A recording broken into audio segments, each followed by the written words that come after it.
প্রতিদিনের মতো আজকেও আমাদের হাতে একটা চিঠি আছে। চিঠিটা কার হতে পারে?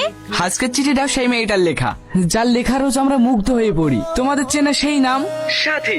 চলো শুরু করা যাক। প্রেম এক অনুভূতি, প্রেম মানে নদীর ধারে বসে নিজের ছায়াকে দেখে মনে হয় এই তো আমি, তবুও কেমন অন্য কেউ। প্রেম মানে চোখের ভাষা, যা মুখ জানে না তবুও সব বলে ফেলে। বাহ, প্রতিবারের মতো এবারও প্রশংসা না করে থাকতে পারলাম না। এই মেয়েটাকে যে টপিকে দেওয়া হোক না কেন, লেখে অনেক সুন্দর। তোমাকে অনেক অনেক ধন্যবাদ সাথী, আমাদেরকে এত সুন্দর একটা লেখা উপহার দেওয়ার জন্য। সাথী মা, রেডি হইলিস মা, আজ তোকে দেখতে আসবে। ঘটক বললো পাশের গ্রামে বাড়ি, ছেলে নাকি ব্যাংকে চাকরি করে। আমি মাইকে ডাকতে পারিছি, ও এসে তোকে সাজিয়ে দেবে। কিরে, চিঠির প্রেমে পড়ে গেলি নাকি? চিঠির না, যে লিখেছে তার প্রেমে পড়েছি। লালা মজনু। কে লিখেছে চেনা নাই জানা নাই, আন্দাজে প্রেমে পড়ে গেল। নাও এটা একবার পড়ো। কেন? এখানে সুন্দরভাবে বোঝানো আছে যে ভালোবাসার রূপ দেখে না, মন দেখে হয়। ওসব মনের সৌন্দর্য না শুধু কাগজের পাতাতেই মানায়, বাস্তব জীবনে না।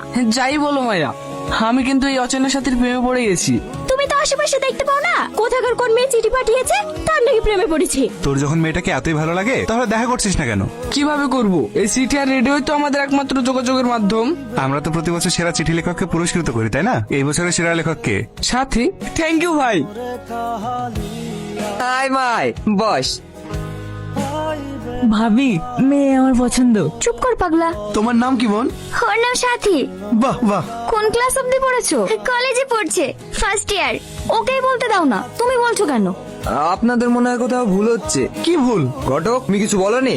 আসলে কি বলেনি? আজ থেকে 15 বছর আগে একটা দুর্ঘটনায় সাথীর মা মারা যায়। সে আঘাত মেয়েটা সহ্য না করতে পেরে আর কথা বলতে পারে না। আপনার মেয়ে বোবা?